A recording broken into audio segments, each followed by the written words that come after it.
Hello बच्चों, नमस्कार। Start करते हैं आज पेपर 2018-19। अब इसको देखिएगा, फटाफट देखते जाएंगे, जरा स्पीड से देखेंगे, सारे तरीकों पर ध्यान रखेंगे बहुत ध्यान से। पहला क्वेश्चन क्या है? निम्न में से कौन सा असत्य है? क्या प्रत्येक धनात्मक विषम पूर्णांक को 2q+1 के रूप में दर्शा सकते हैं? बिल्कुल दर्शा सकते हैं। 2q+1 आप क्यू की वैल्यू कोई सी भी लगाएं, एक लगाएं, दो एकम दो, प्लस एक तीन, दो लगाएं चार और एक पांच। जब भी एक जोड़ देंगे सब में तो वो हमेशा क्या होती है? विषम होती है। क्या हमें असत्य ढूंढना है, ये सत्य है। 4q+1 ये भी देखो सब में एक जुड़ रहा है, ये भी सत्य है। ये देखो, ये भी देखो सब में एक जुड़ रहा है, और ये भी देखो सब में तीन जुड़ रहा है, ये भी विषम के रूप में होता है, ये भी सत्य है। कौन सा सत्य है? ये। क्यों? कभी भी सहभाज्य माइनस में नहीं लिखते, ये माइनस में आ गया। ठीक है, अगला क्वेश्चन क्या कहता है? 3 की पावर 50, 4 की पावर 40, 5 की पावर 30, 6 की पावर 20 सबसे बड़ी संख्या कौन सी है? सबसे बड़ी। लिखने का तरीका, सब में घाता बराबर करो।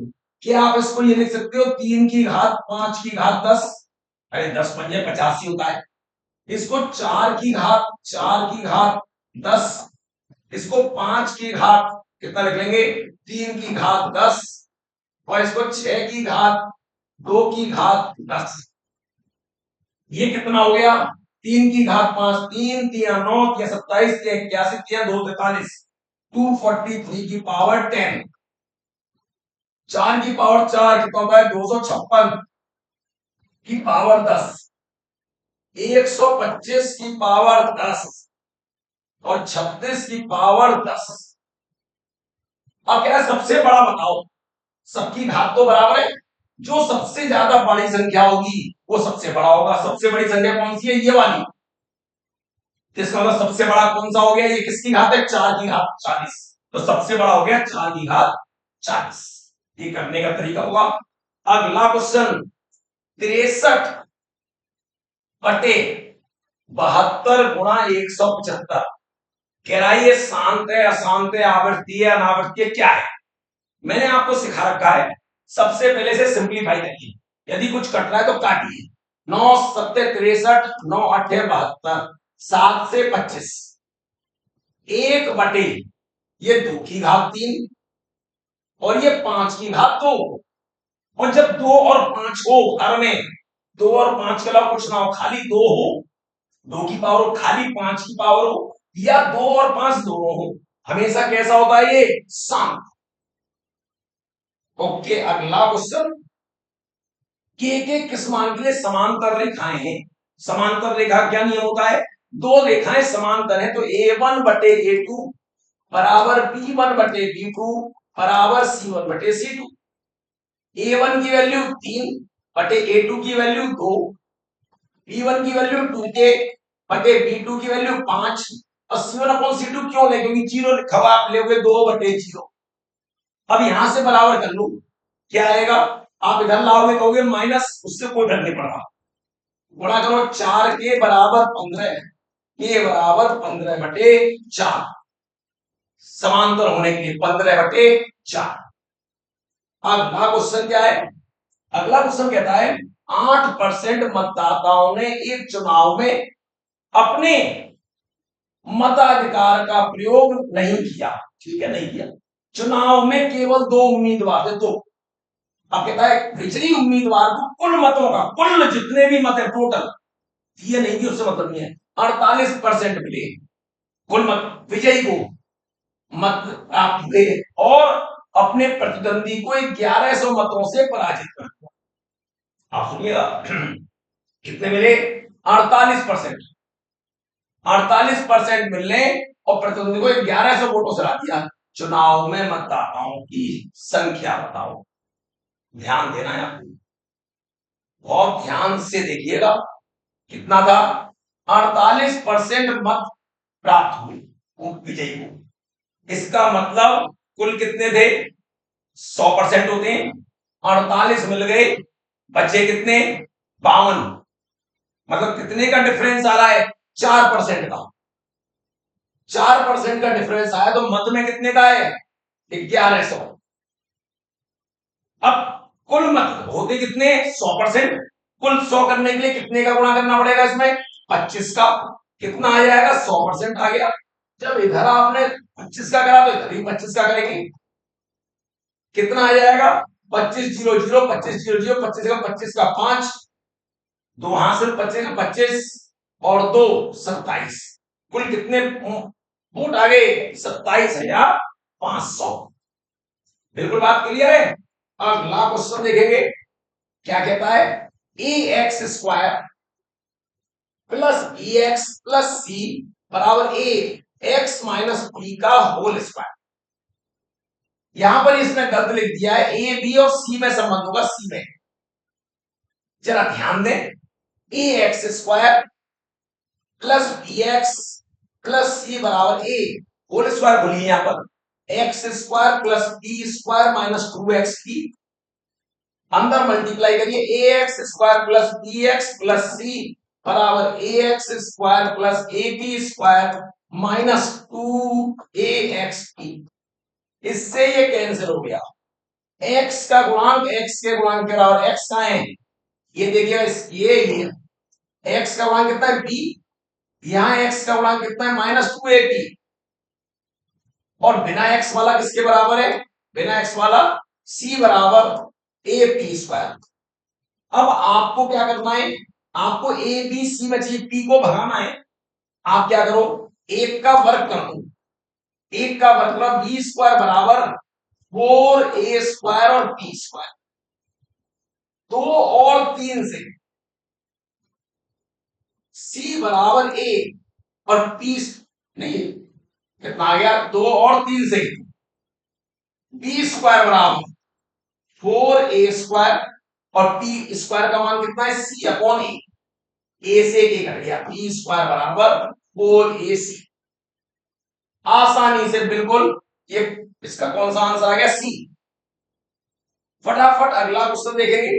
अगला 100 से 200 तक की सम संख्याओं का योग। 100 से 100 भी है उसमें, 102 104 और कहां तक? 200 तक। इनका योगफल चाहिए। सबसे पहले मुझे एन चाहिए।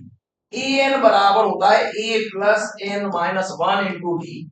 ए एन है 200, ए की वैल्यू 100, एन माइनस 1 और डी की वैल्यू कितनी है? 2। 100 को इधर ले गए, 100 बचा। एन माइनस 1 इंटू 2, 2 का भाग कर देंगे 50 बराबर एन माइनस 1, एन बराबर 51। अब इसका योगफल चाहिए। फॉर्मूला आपको घिसा पटा पता है, n by two a plus a n. S 51 पदों का 51/2, ए की वैल्यू 100 प्लस 200। 51/2 गुणा 300, 2 से 150, जीरो 15 का 15 का 5, एक हाथ से 15 75 76। कितना आ गया? 51 पदों का योग 7650। फटाफट अगला देखें तुरंत। कहता है 5/6 plus 2/3 plus 1/2 plus dot dot dot कितने पदों का योगफल -121/2 होगा? अरे भैया, ए का मान कितना है? 5/6। डी का मान कितना है? 2/3 माइनस 5/6। 6 लघुत्तम 4 minus 5 minus 1/6। कह रहे कितने पदों का योगफल? एस एन बराबर लगा दो, एस एन बराबर n by two, 2a plus n minus 1 into d. S n की वैल्यू माइनस का 121/2, n by two 2a, a की value 5/6, n minus 1 into d की वैल्यू -1/6। बिल्कुल बात क्लियर है। अब ध्यान से देखिएगा, माइनस का 121/2 बराबर एन बाई टू, 2 से 2 कैंसिल, लघुत्तम कितना आएगा? 6, 5 दूनी 10 माइनस का एन और प्लस का 1। क्या ध्यान से देखिए, कैंची गुणा करा, गुणा करिए, 6 एकम 6, 6 दूनी 12, एक हाथ से 6 कम 6 7, और ये कितना आ गया? 11n minus N square. इधर ले आइए, n square minus 11 n minus 7 को 26 बराबर 0। इसके फैक्टर करिए, फैक्टर आपको आने चाहिए। फैक्टर। अब n का मान क्या है? 33, 34, 35, 36। अब मैंने देखा 33 11 के पहाड़े में आता है, 33 शायद हो सकता है। 33 का यहां भाग करके देखा, 33 दूनी 66, 66 तो बचे कितने? 6, 33 दूनी 66, इसका मतलब 22 आ रहा है। 33 और 22, 33 और 22 का अंतर कितना होता है? 11। बिल्कुल सही आ गया, n माइनस 33 और n प्लस 22। ये है आपको फैक्टर फटाफट आ गया। अब n बराबर 33 आ गया और n बराबर माइनस, ये हो नहीं सकता। आंसर क्या होगा? 33। फैक्टर आने चाहिए आपको, फैक्टर। अगला क्वेश्चन देखें, 8वां हो गया। 0 से 500 के मध्य, 0 से 500 के मध्य 7 के सभी गुणांकों का, गुणकों का मतलब 7, 7 एकम 7, 7 दूनी 14, 7 दूनी 21, अंत में क्या आएगा? मैंने 500 में भाग किया, 7 सतु सतु 49, बचे कितना? 1, 10 7 एकम 7, कितने बच रहे? 3। इसका मतलब 3 घटा दो, 497 में पूरा भाग जाए। लास्ट वाला ये है। अब आपने कहा इनका योग चाहिए। अब आपने उससे कहा सर ये कितने पद हैं? मैं डायरेक्ट बताओ, डायरेक्ट देखिए 7 एकम 7, यहां पे कितने? 7 दूनी 14, कितने पद हैं? 2। यदि यहां बात करो तो क्योंकि 1 से शुरू है, 7 एकम 7 से शुरू हुआ है, आप सीधे इसमें 7 का बात करो। सतु सतु 49, 7 एकम 7, 71 पद है। n बराबर 71, सीधे आ गया एक बार। नहीं तो आप कैसे करते? ए एन बराबर a plus n minus 1 into d. अरे स्टार्टिंग से मिल गया, हटाने का। और वैसे भी तरीका सिखाया मैंने। आपने क्या सिखाया सर? आपने इसमें से लास्ट वाले में से पहला वाला घटाओ और इसमें डी का भाग कर दो 7 का और 1 जोड़ो, डायरेक्ट पद आ जाते हैं। भाग करो 7 का 71, ये 90 यानी 70 हो जाएगा ये, क्योंकि इसमें से घटेगा 490 और 1 जोड़ेंगे तो कितने हो गए? 71, 71 पर है। ये आपको अपने सोचना कैसे होगी। अब इसका क्या निकालना है? योग एस एन बराबर n by two, 2a plus n minus 1 into t. एक तो ये भी है, आपने सर इससे छोटा तो छोटा ही है, एस एन बराबर n by two a plus a n, और एस 71 पदों का योग 71 बटे 2, ए की वैल्यू 7 प्लस अंतिम 797, 71 बटे 2 गुणा ये कितना हो गया? 504, 2 दूनी 4, 2 पंजा 2 दूनी 4, 71 का गुणा करो, 71 दूनी 142, 71 पंजे कितना होता है? 7 पंजे 35 और 5 का 5 355, 355, ये 9 आ गया, हासिल आ गए 36, 71 दूनी 142, 8 7 1, 1 7 8। देखो कौन सा आंसर है? ये बी आंसर। अब ये कैलकुलेशन आपकी फास्ट होनी चाहिए, फटाफट। 10वां क्वेश्चन क्या है? कहता है 3x square plus 2x plus 1/12x square. कहता है इसमें क्या जोड़ा जाए कि पूर्ण वर्ग बन जाए। अब आप देखो ऊपर भी स्क्वायर दिखाई दे रहा है, नीचे भी स्क्वायर दिखाई दे रहा है, इसका मतलब ये पद नहीं आना चाहिए। आपको a का स्क्वायर दिखाई दे रहा है, b का स्क्वायर दिखाई दे रहा है, 2ab और आना चाहिए, इसमें 2x कटना चाहिए। ये कितना है? 2x है ना, ये ऊपर ये 2x कटना चाहिए। 2x माइनस का किसमें? इसमें। यदि ये माइनस कर दूं तब भी होल स्क्वायर नहीं बनेगा, तो बचा कौन सा? ये रहा, आप करके देख लो। 3x square plus 2x plus 1/12x square plus 1 minus 2x, इससे ये कैंसिल। कह रहा क्या जोड़ा जाए? कट गया। अब इसका होल स्क्वायर देखो आप, जब ध्यान दीजिएगा, ये √3x का स्क्वायर है, ये 1/2√3x का स्क्वायर है, और प्लस 2a और b, देख लो इससे पूरा कट रहा है, देख लो एक ही आ रहा है, होल स्क्वायर बन गया। किसका होल स्क्वायर बन गया? √3x plus 1/2√3x। क्या जोड़ना पड़ा आपको? 1 माइनस 2x। टेक्निक दिखाई दे रहा है, इस पे भी स्क्वायर है, बट्टे में भी स्क्वायर है, इसका मतलब 2a भी जब आएगा तो x कट जाएगा, x कट जाएगा, इसका मतलब ये फालतू है, ये कटना चाहिए। और जब कटेगा तो एक बचेगा, तो एक और चाहिए प्लस में, तो क्या होगा? 1 माइनस 2x। ये सोचने का क्वेश्चन है। अगला क्वेश्चन देखिए, कह रहा है P square minus 5t plus 6 का मान ऋणात्मक होगा। ऋणात्मक का मतलब क्या है? Less than 0। अब सुने, इसके फैक्टर क्या होंगे? 3 दूनी 6, 3 दूनी 6, p माइनस 3 और p माइनस 2। अब ध्यान दें, इन दोनों का गुणनफल 0 से छोटा है। ये कब संभव है? यदि ये प्लस का है तो ये माइनस का, और ये माइनस का है तो ये प्लस का। मतलब p माइनस 3 यदि ग्रेटर देन 0 है तो p माइनस 2 लेस देन 0 होना चाहिए। p का मान 3 से बड़ा और p का मान 2 से छोटा क्या संभव है? ऐसी संख्या में आपसे पूछूं कि 3 से बड़ी संख्या बताओ, 2 से छोटी, क्या बता लोगे? बता ही नहीं सकते।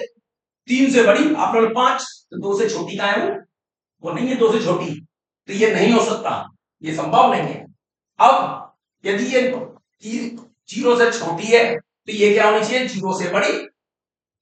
बिना करे नहीं, याद नहीं करना है। p का मान 3 से छोटा और p का मान 2 से बड़ा, ये संभव है? 2 से बड़ा 3 से छोटा 2.5 होता है, 2.25 होता है, 3.25, बहुत सारे होते हैं, अनंत होते हैं। तो क्या होगा? 2 से बड़ा p का मान, देख लो मुंह p की ओर खुला है, और इधर चोंच है p की ओर। आंसर कौन सा हो गया? ये रहा p। अगला क्वेश्चन देखेंगे।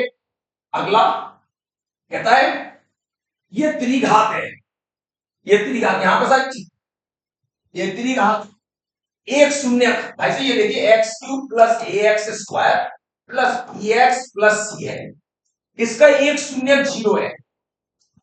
बीटा एक, अगला बीटा हो गया, इसका गामा। तो दो शून्य का गुणनफल बताओ। आपको याद होना चाहिए जब 3 घात का होता है तो तीनों का योग होता है माइनस पी अपॉन ए, दो का गुणा होता है गामा, गामा अल्फा, ये होता है सी अपॉन ई, और तीनों का गुणनफल होता है माइनस डी अपॉन ई। आपको 2 का चाहिए तो इसका मतलब ये वाला लगना चाहिए, alpha beta plus beta gamma, gamma alpha. अब यहां पर देखेंगे सी क्या है?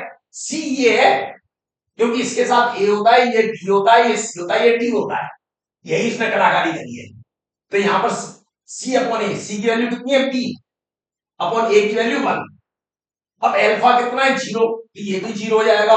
बीटा गामा बचा, और अल्फा ये भी 0, तो ये भी 0 हो जाएगा, बराबर बी। तो इन दो का गुणनफल कितना आ गया? शेष जो 2 है, बी आ गया गुणनफल। शानदार। अगला क्वेश्चन देखेंगे, क्या कहता है? X cube plus a x square plus b x plus 6 का एक गुणनफल एक्स माइनस 2 हो तथा बहुपद को इतने से भाग देने पर शेष तो 3 हो, तो ए और बी का मान बताओ। यदि इसका गुणनफल एक्स माइनस 2 है, बहुत ध्यान से देखना, इसका गुणनफल 2 है, एक्स माइनस 2, तो एक्स बराबर 2 इसको क्या करेगा? संतुष्ट।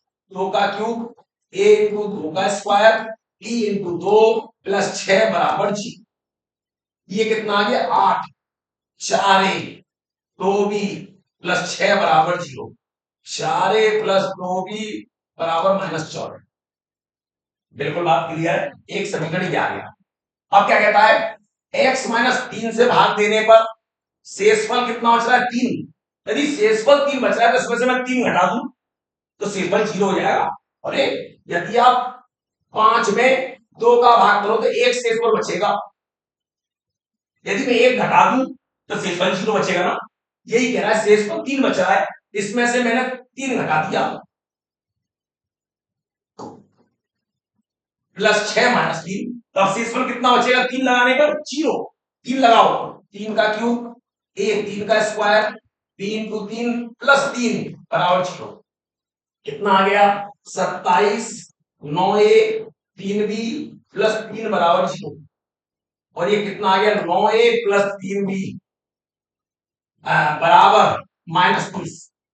3 का भाग कर दो, 3 ए प्लस बी बराबर -10, और 2 का भाग यहां कर दो, 2a प्लस बी बराबर -7। घटा दो, माइनस माइनस प्लस, इससे ये कट गया, a बराबर -3। a की वैल्यू -3 यहां लगा दो, -3 -3 दूनी 6 हो जाएंगे, घर लाओगे, b बराबर -1, a बराबर -3, b बराबर -1। ये कैलकुलेशन आपको करनी है, मेरे को तरीका सिखाना है खाली। 13 हो गया, 14। कॉस थीटा का मान माइनस का 12/13, ये आधार होता है और ये कर्ण होता है, तो लंब कितना आएगा 5, लंब 5 आ जाएगा। तीसरे क्वाड्रेंट में, तीसरे में कॉस माइनस का होता है, अब तीसरे में टेन कैसा होता है, तीसरे में टेन होता है प्लस का, और टेन क्या होता है लंब बटे आधार, लंब बटे आधार, लंब 5 आधार 12, 5/12 प्लस का आएगा। अगला क्वेश्चन क्या कहता है, एक व्यक्ति को वृत्ताकार मैदान, ये वृत्ताकार मैदान ये व्यास का अनुसरण करता है, व्यास का, व्यास के अंदर यहां से यहां पहुंच गया, व्यास का अनुसरण करता है, पार करने में परिधि से अनुसरण करने पर, परिधि से ऐसे जाता है, देखो ऐसे ऐसे जाता है, ये घूमते हुए, ये घूमते हुए यही आना है, ये जा रहा है 30, क्या था 30 सेकंड कम समय लगता है, 30 सेकंड कम समय लगता है किसमें पार करने, पहले पढ़ लो, व्यास का अनुसरण करने हुए पार करने में, परिधि के अनुसरण करने पार करने में 30 सेकंड कम लगते हैं, मतलब परिधि में ज्यादा समय लगे, ठीक है कि नहीं, तो कहता है त्रिज्या। अरे आप जानते हैं समय बराबर, समय बराबर, समय बराबर, ये क्या हो रहा है, हाँ, समय बराबर दूरी बटे चाल, परिधि में ज्यादा समय लग रहा है, परिधि कितनी चला 2πr दूरी, और समय कितना लगेगा, समय बराबर दूरी बटे चाल कितनी है 30, अब व्यास के अंदर चला 2r बटे दूरी बटे चाल, घटाओ, इसे समय ज्यादा लग रहा था 30 सेकंड, 30 सेकंड मतलब आधा मिनट, जो कॉमन है घटा कॉमन, 2r/30 कॉमन, कितना बचा पाई माइनस 1। ध्यान दीजिएगा, यदि आप सॉल्व कर रहे हैं तो जरा ध्यान से, 22/7 माइनस 1 बराबर 1/3, 2r/30 इंटू 7 एकम 7, 15 में 22 में से 7 गए 15/7 बराबर 1/2, 15 दूनी 30, 2 से 2 उड़ा, r बराबर 7/2, r बराबर 3.5 मीटर, त्रिज्या कितनी आ गई 3.5। सिंपल सा क्वेश्चन है, समय बराबर दूरी बटे, समय में अंतर है, समय में अंतर, पहले हमने परिधि, परिधि के अंदर जाने में कितना समय लगेगा, चली गई दूरी 2πr बटे चाल, दूरी बटे चाल समय आ गया, ये परिधि के अंदर, व्यास के अंदर, व्यास के अंदर कितना चलेगा 2r व्यास बटे चाल, ये आ गई, कितने का अंतर है 30 सेकंड का, आधा मिनट का, इसमें से इसको घटाएंगे तो आधा मिनट बचेगा, सॉल्व कर, ठीक है। बस इसके बाद अगले फिर 15 क्वेश्चन होंगे, फटाफट इन्हें करेंगे आप, ठीक है, मिलते हैं इसके बाद अगले वीडियो में।